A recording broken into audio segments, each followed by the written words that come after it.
Good morning. My name is Joe Grabinski. I'm the current president of the Real Estate Development Association here at Texas A&M.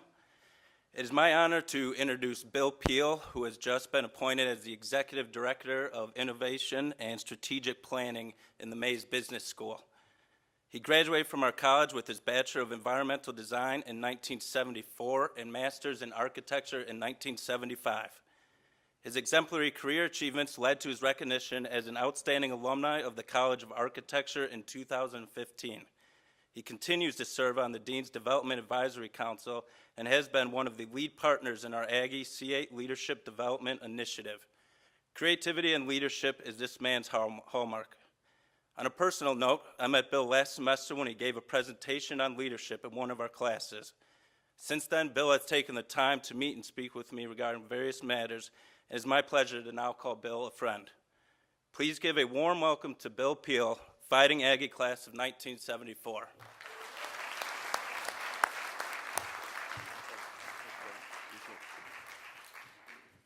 Well, welcome everyone. Let's have a big howdy. Howdy. Howdy. Hey, that's good. Okay, I'm going to ask you to do, I'm going off script already, Jeffrey. Don't panic. You wouldn't believe this script. Right, Chris? Jeffrey's got every minute and every half minute all blocked out, but we're going to go off for a second. I'm going to ask you to do two things. The first thing is going to be very, very unnatural for you, but I think you can do it. Take your cell phones out now, everybody. Show me. And those of you who have modest courage, put them on silent. Those of you who are the most courageous, turn them off. And let me tell you why don't you turn them off. Because you're getting ready to see and hear over the next couple of hours this amazing display of creativity and passion that's is worth you having your full and undivided attention on. So that's number one. Second thing is I want you to stand up. Everybody stand up. Stand up.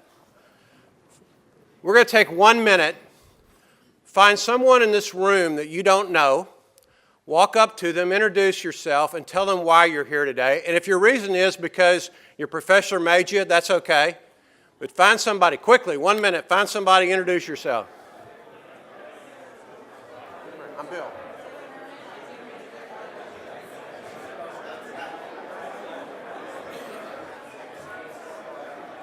Hi, I'm Bill.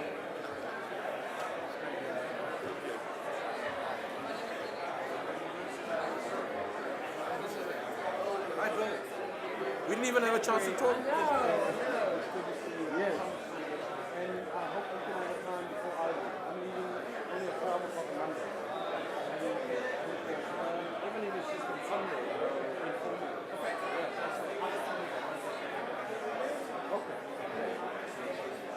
Okay, time's up.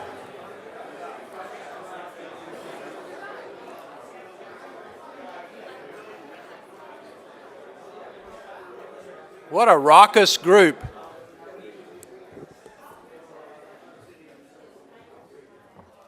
You know, I'm convinced that real creativity occurs out of collisions. And we always want to think of collisions as a negative term. It really isn't. Collision is a positive term. That's what you just did. You intentionally collided with someone else and you shared in a brief conversation, and that brings an energy to the room that probably wouldn't have occurred if we'd all just sunk into our chairs. The second thing I'm going to do, or third thing I'm going to do to go off script, I'm a rebel, is recognize Jeffrey Booth. He does not want to be recognized. He does not want to be in the limelight. But this conference, believe me, would not have happened without his A, vision, B, his tenacity, and believe me, he is tenacious. I look at everyone around the room. But I want us to all just give a brief round of applause to Jeffrey for this conference.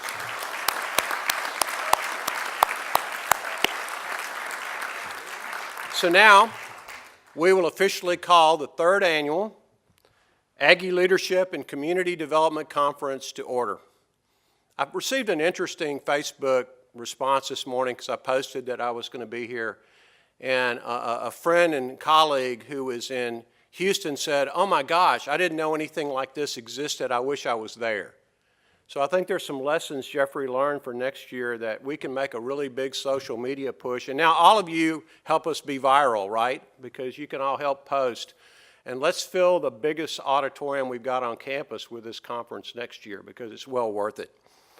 The purpose of this conference is really threefold. First, it's to honor and celebrate the distinguished career of Chris MULDER and his colleagues and the work they're doing. And Chris is just an amazing gentleman. I got the privilege of sitting next to him at dinner last night, and he's got a great Texan accent. I hope it slips in there every now and then today.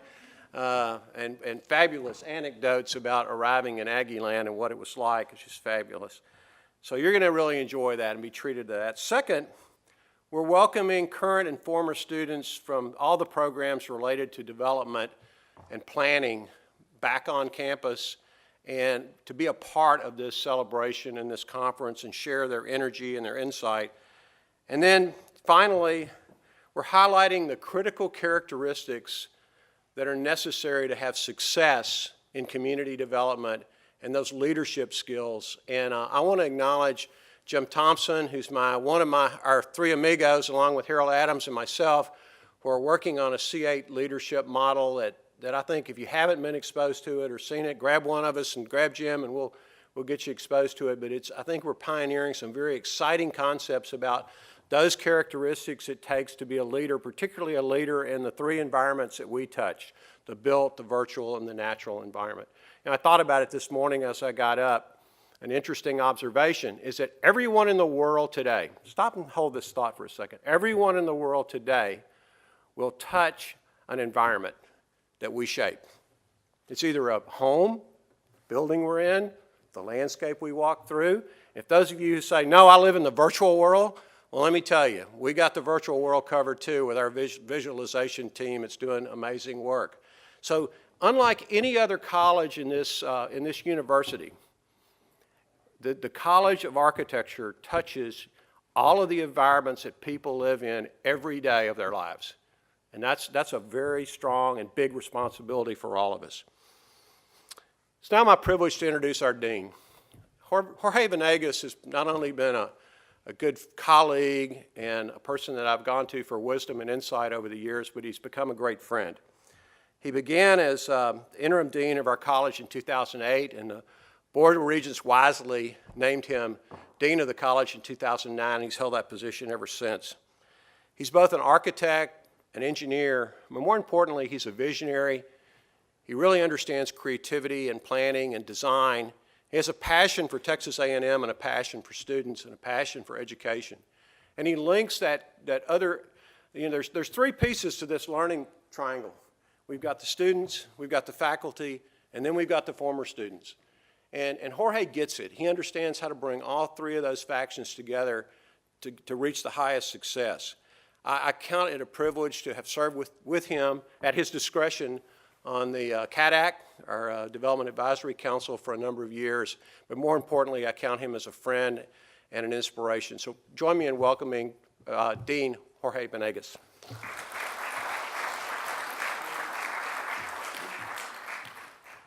That was a very kind introduction. Howdy. Howdy. Texas A&M. You have to really live here to really understand it. I embraced Aggie Land in 2006 when I started actually my career here. I'm an accidental dean because I did not come here to do administration. I came here to actually do community development along the border through the Colonias program. And a lot of people don't realize that our college has that big responsibility. So once I got into the administration, you start really understanding that Aggie core values are not just a cliche or just a nice little tagline. They are integral to who we are. And leadership is one of them. And if you look at the word haven, it's a place of safety, but it's also a place that promotes certain things. So I would start by saying that Texas A&M is a haven for leadership. And all you need to do is to just walk around campus. You see it.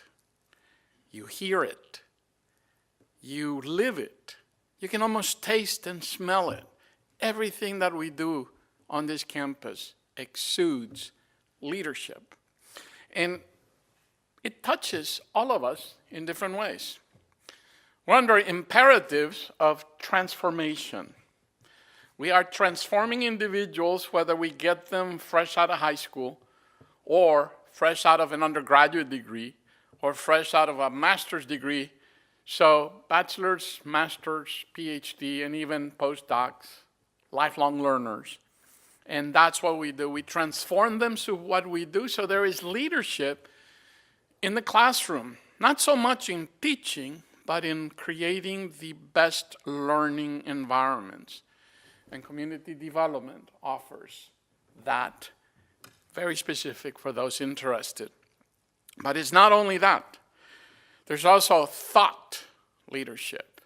So we transform through what we do in creativity, in discovery, in innovation, in solving big, hairy, audacious goals that we see all over the world.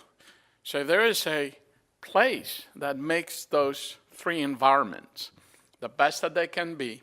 College of Architecture has answered the call of leadership, and all you need to do is look at our former students, our distinguished alumnus of each distinguished alumnus of the university, each outstanding alumni of our college, and just people that you would not recognize as wow, because they're so humble, they have their feet on the ground, and they just provide the best part of leadership at A&M, and that is leading by example. We don't need to toot our own horn.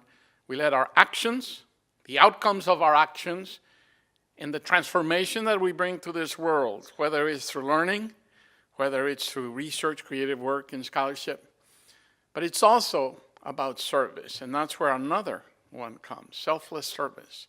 And there is a special kind of leadership called servant leadership that was made for A&M, and A&M lives it also in everything we do. So when you look at that landscape of leadership development, of intentional leadership, leadership with purpose, leadership anchored in values, leadership that actually takes a baseline to a potential vision of what it can be, College of Architecture has answered the call. And today's theme on community development is when it all happens. Community is integral to everything we do. Whether it's regional and urban planning and design, that creates communities intentionally, by design, through planning, through understanding the people that are going to be there. And then we have the three design disciplines of architecture. You create community through every single facility, building, or piece of architecture that we do. And then we have the complement of landscape architecture. That's another place to create communities. And then in the middle, you have land and property development. So what better combination than that? But then I take my hat off to the biggest construction program in the nation, the closest with industry. Because you can plan all you want, you can design all you want, but communities are actually built after you build whatever it is that you're doing. So we have that. But then what happens when you turn over a facility or commission it or start it up? You have to keep it. So we also focus on facility management. So in that big spectrum, community development is developed in multiple ways. And each one of the dimensions of our college contributes in one way or another. Because our vision is very, very simple. Through everything we do, through all the disciplines we serve, through our students, our faculty, our staff, and our former students and friends, we strive to provide the highest quality of life for people. But we are a College of Architecture, so we also strive to provide the highest quality of place where people are. Natural, built, virtual, at the intersection of any two of them, and better at the intersection of all of them, because you cannot really take them apart as easily. They're all intertwined. So what do people do in a place? What we do in the College of Architecture is we enable the verbs that define human endeavor. So it's not about building a hospital, brick and mortar. It's about enabling wellness and health. It's not about building bricks and mortar for a school. It's about how do you create the best learning environment. And you can take any verb you want, just like you say that we touch every single environment. And I would argue that any verb you give me, I'll tell you who in the college is doing something and how we as a college do what Aggies do, and that is answer the call. So thank you for being here today. I will extend my thank you to Jeffrey. I will extend my thank you to everything we're going to hear today. You're in for a full treat. And with this, I would like to introduce our Executive Associate Dean, who has stepped in for Dr. Shannon Van Zandt, who is one more casualty of the flu that is going around. But Dr. Dawn Jordan is a planner, a lawyer, a fantastic person, so I invite her to the podium right now. Thank you.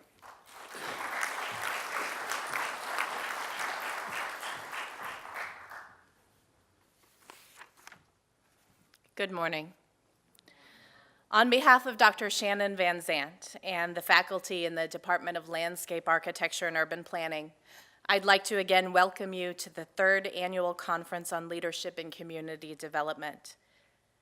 Dr. Van Zandt is very sorry not to be here with you today. This is one of her favorite events of the year. I know she wouldn't mind if I took just a moment to honor a giant in our community that passed this year. Some of you may have had Professor David Pugh in your classes. You may have encountered him. You may know of his legacy. When he passed earlier this year, his wife asked that his passing just be a remembrance. And so today, instead of a solemn moment of silence, I'd like us to have a moment of celebration for Professor Pugh. I came here in 2003, the year he was slated to retire, as the land use attorney that would teach the classes that he did. And it was immediately clear to me that I was replacing a giant, and the shoes that I would have to step into were the largest pair of shoes I'd ever seen.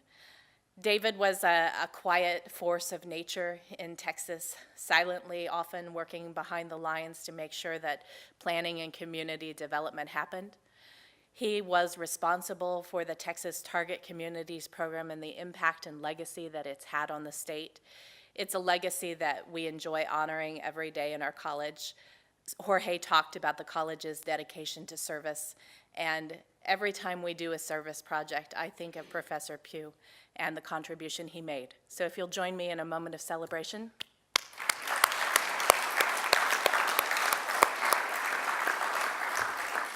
Thank you. I know he'll be missed. So each year, this conference features speakers who are bringing the best of interdisciplinary design and development to communities across the globe. It features the best of what we do across our department, landscape architecture, urban planning, and land development, and how the ideas and tools we teach can be used to create communities that are vibrant, that are inclusive, livable, and have an excellent return not only for investors, but the residents who live in these communities. This year, we are honored to host Chris Mulder, whose work in South Africa and across the world has led to a number of extraordinary designations, including one that is special to Aggies across the world, the designation of Outstanding Alumni for the Texas A&M University, and that is a very proud and special designation. Chris, along with his team, is a placemaker who creates holistic communities which offer the highest degree of sustainability, resilience, and productivity. As you'll see today, Mulder's work is innovative, comprehensive, and most importantly, beautiful. His team, some of which are with him today, represents the best of what our design disciplines have to offer. I'm excited to welcome him and to continue our welcome and our tradition of celebration. I'd now like to introduce Dr. Kent Anderson, who is the coordinator of the Land and Property Development Program. Kent is completing his first year as program coordinator, but has been an important driver for this program for many years. His experience as a residential developer for Dallas brings hands-on knowledge to our program, and his passion as an educator is fundamental to the land development program. Thank you, Kent.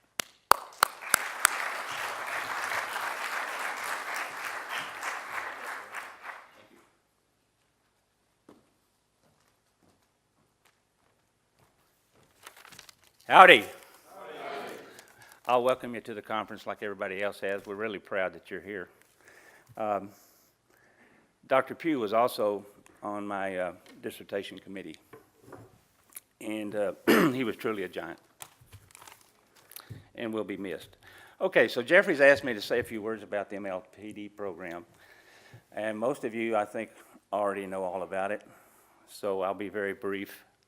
What I'm going to explain is what our mission is and how we compare ourselves to other academic programs in real estate, and how the program is doing.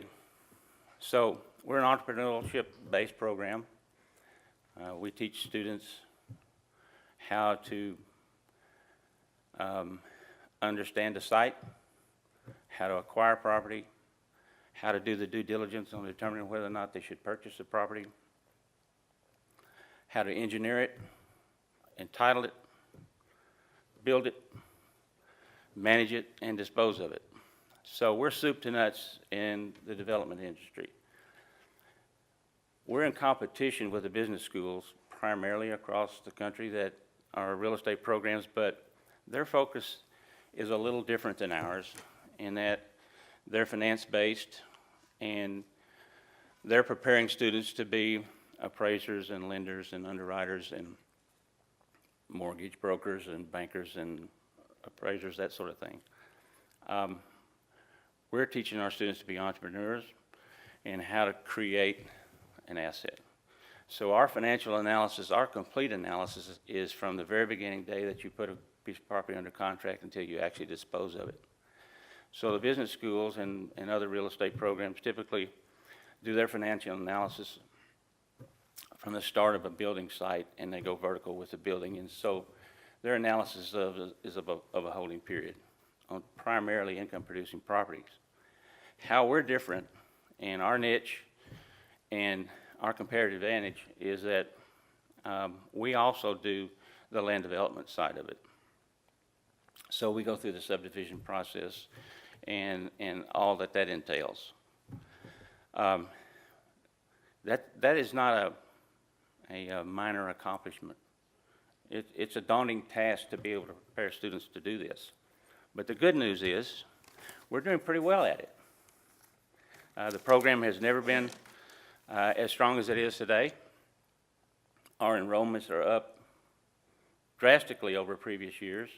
There's a lot of enthusiasm for the program among the students and the faculty, and we have a really active student organization that is engaged with both industry and industry organizations, and there's a lot of excitement about our program right now, and I'm really happy about that.